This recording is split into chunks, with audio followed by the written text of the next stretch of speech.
皆さん、また来てくださってありがとうございます。こちらはマンハッタンニューヨーク金曜日の夜です。ということでね、今日のビデオはね、前回イーロンの話をしてたので、その関税について。なので、今日はね、関税についてのイーロンの動画を載っけたいと思います。70年代、80年代、日本になぜ勝てなかったかっていうのを、イーロンがジョークを交えて言ってるので、まあ聞いてください。まあオバマみたいにアメ車を買えじゃなくて、アメリカが怠けだったんだっていうことを言ってるジョークがあるので、面白いなと思って。彼は、お金持ちって言っても、ものづくりをして、人のためになるもの、環境に良いものっていうのをどんどんそのエンジニアとして作り出して、そして社会に貢献してお金持ちになった人ですから、マネーゲームをしてただお金があるジョージ・ソロスみたいな人とはちょっと違うんですよね。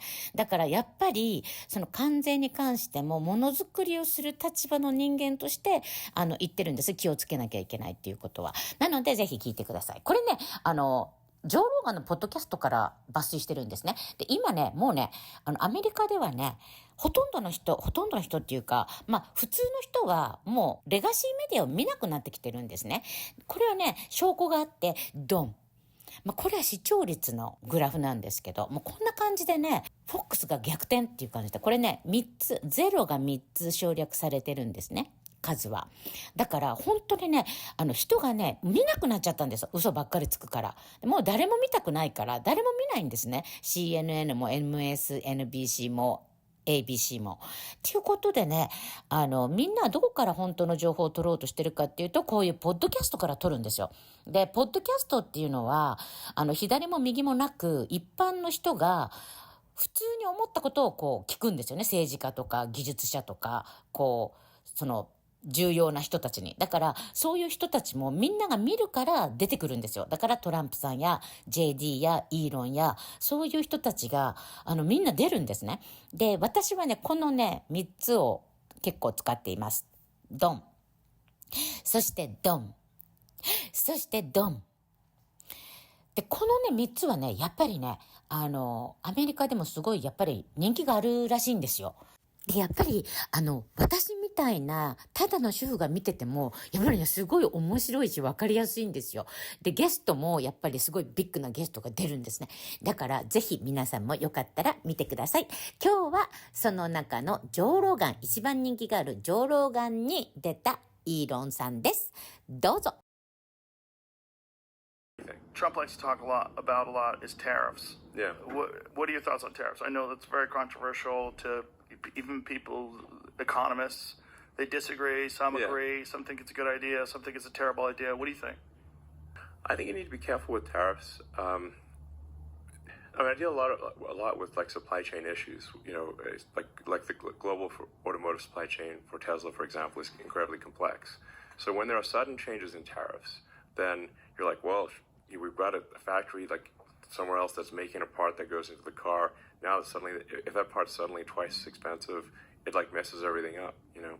So you want to have tariffs be predictable, so that companies can adjust their supply chain. I think companies are more than happy to increase manufacturing in America. It's just that you can't do it instantly. So if you put in giant tariffs immediately, and don't give companies a chance to build factories in America, because you got to move atoms. Like you've got to build a building, you've got to install equipment, you've got to train people. Like that doesn't happen instantly. So you just got you want to have for tariffs.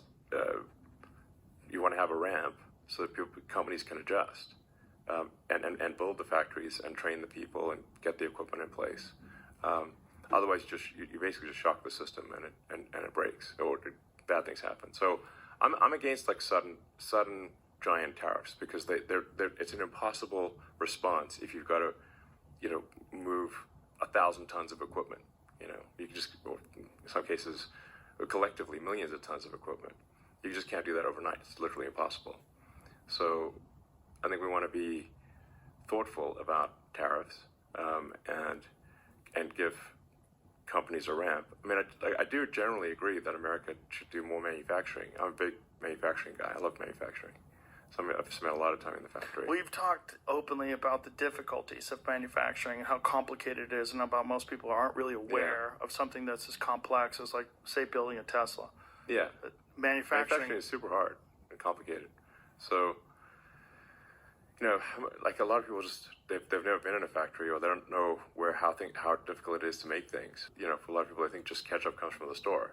Like the store just has people. Like for a lot of people who've been in academia, or for all these like sort of socialist communist types, like they've never actually made anything, so they're operating on the premise that there's this magical horn of plenty that just outputs goods and services, and if someone's got more goods and services than someone else, it's because they took more from this magical horn of plenty. And I'm like, guys, there's no magical horn of plenty. There's no cornucopia. It's actually goods and services come from people working collectively, doing a lot of hard work to produce the goods and services that you like. But we've become very accustomed to these things happening overseas. I mean, America is still the second biggest manufacturer in the world, so it's not. I mean, we still make a lot of stuff, but we could make more. We probably should make more. I think we should value manufacturing a lot more in the United States than we currently do. Well, it would be very nice if we were completely self-sufficient. Like medicine, like there's a bunch of different things that get manufactured overseas. It was a huge problem during COVID because all the shipping was shut down. Yeah, there's a lot of merit to the economics of comparative advantage. So if you're completely self-sufficient, what that means is that you make all the stuff yourself. Even if some other country is really good at making something, you still make it yourself, and which means you're going to have the inferior, more costly product domestically. Right. Like Soviet Russia. Yeah. Like trade improves prosperity. This is important. So you don't actually want to make everything yourself. Like you can think of this thought experiment on a micro scale or small scale, and then expand that and say, at what point does the thought experiment no longer prove to be valid? Now let's consider the case of you as an individual. Imagine you had to do everything yourself. You had to farm, you had to grow chickens, if you want eggs, you've got to build your own house, you've got to do your own electrical repair, your own plumbing, everything yourself. Everything. Now that would be impossible.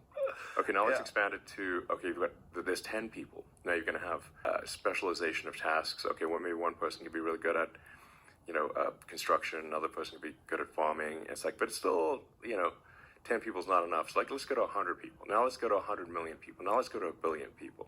And you still get economics of specialization, like specialization of labor, where people become expert at particular things, still matters at 1 billion people, or at 8 billion people, which is Earth. So you still want, you do want specialization of labor. You do want countries to be really good at a particular thing and make that thing.